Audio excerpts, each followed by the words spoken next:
In this presentation, we will continue on with part number 16 of the C Corporation Comprehensive Problem, this time taking a look at an M1 related to tax-exempt interest.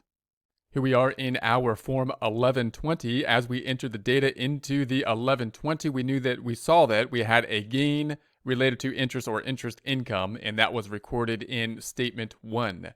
So we put it into statement 1 thinking we might have to make an adjustment to statement 1. We're going to have to make an M1 here for the portion of the interest that's going to be tax exempt. So we have tax exempt interest that's going to be reported on the M1.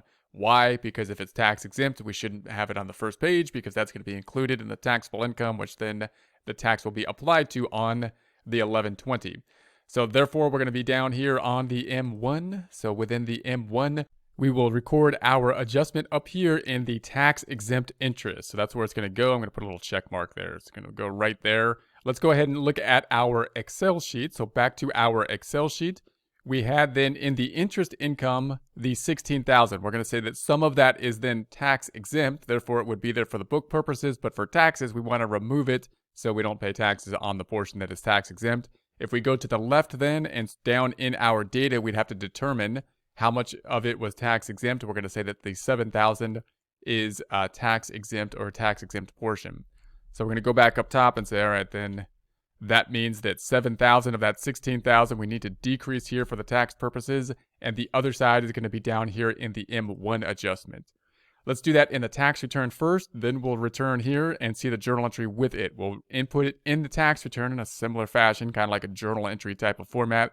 Let's go ahead and jump to this interest input section first. I'm going to right click here, jump to the input section. We're going to be going to the tax exempt interest and jumping to that location. I think it's actually here in the tax exempt state. So I'm going to say that this is going to be the let's say the 7,000 in the data input. So we'll say 7,000 there. Let's jump back over to the forms and see if that populates. So there it has populated here. Does that throw us out of balance? I would think that it would. So we are out of balance. That means we have to record the other side of basically the journal entry. That's going to be up top in page 1. Within page 1, we're looking for the interest. That's going to be part of the income. So part of the income recorded in line 10, other income. Let's jump to that location. We're going to take a look at the other income. So here we are there. And we have the other income. I'm going to open that up. And we have our interest. So there's our interest at the 16. I'm going to record the M1 down below, basically a negative number that will be reducing that. That will be a negative 7,000. So negative 7,000. Again, I'm showing kind of the transparency of it here so that we see those two components.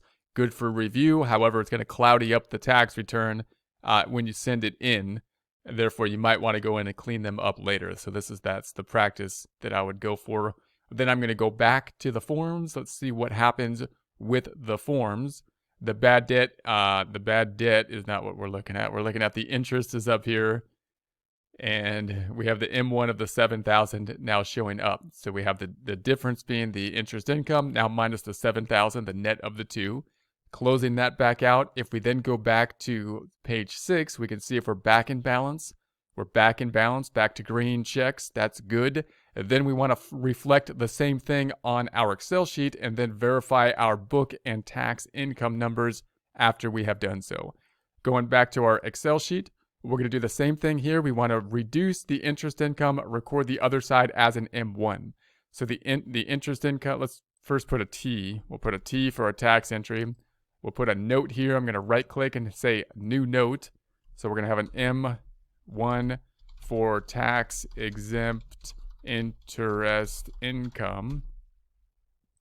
Then this is a credit. I'm going to debit it to make it go down. So we're going to be up top. We're going to debit that. Then the other side is going to be a credit to the tax exempt interest income. So we're going to say the other side is going to be down here in the tax exempt interest income. And let me just double check. It was 7,000, right? I'm going to go back over here and just make sure that I'm picking up the right number. 7,000. Yep, 7,000. That's what it is. We could do actually a formula over there. That would make sure that I don't hit the wrong number. Let's do a formula and pick that up. That'll make sure I don't mess it up. And then there's the 7,000. Then we'll have a credit of the 7,000. So there's the debit and the credit, both being the 7,000. Let's post it out, see if it does what we would think it would do. We're going to go to the interest income first. Interest income up top, there it is. We're going to be in cell Q27. Within cell Q27, we'll say equals. Scroll on back down to that 7,000 and enter. So we reduce the interest income for taxes. Then we're going to be recording the tax exempt interest, the M-1 side of things. Down below, we are then in Q49. Within Q49, we're going to say equals. Scroll back up. We want to pick up that 7,000 credit. There we have that. All right, so now if we scroll back down, we can see what happens with regards to our net income. This side, book net income, picking up everything. This side, tax net income, not including the M1s, which of course includes the tax exempt interest income, or which is not included, not including the tax exempt interest income. Okay, back to the tax return. Let's see if this ties into what we have on the tax return. Let's start with page 1. Scrolling down, we have the bottom line number, the net income of 1678629. Back over here, and we have the 1678629. That's on the tax side of things, as the first page of the 1120 should be. Then we're going to go to page 6, which is the last page of the 1120. Down to the M1s, we have the book side of things at the 1461500. So we have the 1461500, and once again, the ending number should be at the 1678629. So we have the 1678629. So everything looks like it's tying out, ready to move forward.